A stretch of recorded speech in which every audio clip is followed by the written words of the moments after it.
दोस्तों, भारत को कल नया संसद भवन मिला, जिसमें प्रधानमंत्री मोदी जी ने सत्ता हस्तांतरण के प्रतीक सिंगोल को नए संसद भवन में स्थापित किया। प्रधानमंत्री मोदी जी ने संसद भवन में खड़े होकर कहा कि अगले 25 सालों में भारत को विकसित देश बनाना है। लेकिन एक संसद भवन की एक तस्वीर काफ़ी तेज़ी से वायरल हो रही है, जिसे चीन और पाकिस्तान देखकर काफ़ी ज़्यादा घबरा रहे हैं, क्योंकि नए संसद भवन में अखंड भारत का नक्शा लगा हुआ है। अखंड भारत के इस नक्शे की इंटरनेट पर काफ़ी ज़्यादा चर्चा हो रही है। तो चलिए आज की इस वीडियो में हम इसी नए संसद भवन की बात करेंगे और यह भी जानेंगे कि आखिर क्यों अखंड भारत के नक्शे को देख चीन और पाकिस्तान इतना घबरा रहे हैं। वीडियो के अंत तक बने रहें दोस्तों, प्रधानमंत्री मोदी ने रविवार को यानी 28 मई को नए संसद भवन का उद्घाटन किया। इस अवसर पर 75 रुपये का सिक्का और एक विशेष स्मारक डाक टिकट भी जारी किया गया। नई पार्लियामेंट कई मायनों में पुराने भवन से अलग है। संसद के इस नए भवन को टाटा प्रोजेक्ट लिमिटेड ने बनाया है। इसमें एक शानदार संविधान हॉल, लाइब्रेरी, कई KMT room, cafe, dining area और पार्किंग के लिए भी काफ़ी जगह दी गई है। इसका डिज़ाइन गुजरात की कंपनी HCP ने तैयार किया है। रिपोर्ट्स की माने तो नए भवन को बनाने में लगभग 1200 करोड़ रुपए खर्च हुए हैं। नए भवन के लोकसभा चैम्बर में 888 सदस्य और राज्यसभा चैम्बर में 384 सदस्य बैठ सकते हैं। दोनों ही सदनों की संयुक्त बैठक होने पर लोकसभा में कुल 1280 सदस्यों की बैठने की व्यवस्था की गई है। पीएम मोदी ने 10 दिसंबर 2020 को नए भवन की आधारशिला रखी थी और 3 साल से कम समय में यह बनकर तैयार हो गया। 64,500 वर्ग मीटर में फैली यह 4 मंजिला इमारत त्रिकोणीय आकार की है। इस इमारत के 3 मेन डोर हैं: door of knowledge, door of power और डोर ऑफ कर्मा। इसमें VIP सांसदों और विजिटर्स के लिए अलग एंट्री डोर है। नए संसद में ऐतिहासिक राजदंड सिंगोल को लोकसभा अध्यक्ष के आसन के समीप स्थापित किया गया है। लोकसभा कक्ष को राष्ट्रीय पक्षी मोर की थीम पर और राज्यसभा कक्ष को राष्ट्रीय फूल कमल की थीम पर बनाया गया है।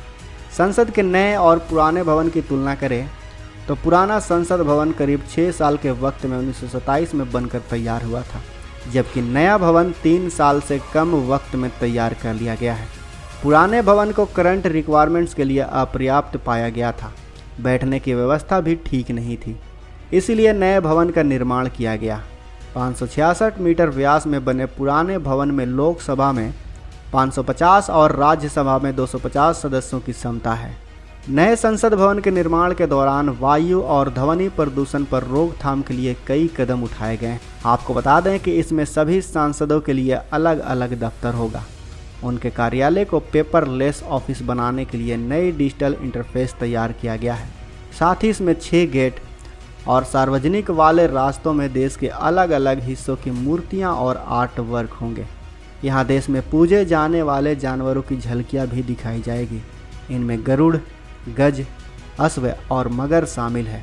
ऐसा कहा जा रहा है कि यहाँ 3 गैलरी होंगी जो भारत की ऐतिहासिक से आधुनिक दौर की यात्रा करवाएंगी। साथ ही भवन में महात्मा गांधी, भीमराव अंबेडकर, सरदार पटेल और चाणक्य की ग्रेनाइट मूर्ति भी स्थापित की जाएगी। नए संसद भवन की सबसे बड़ी खासियत तो इसके संविधान हॉल में स्थित है। इसे भवन के बीचों बीच बनाया गया है।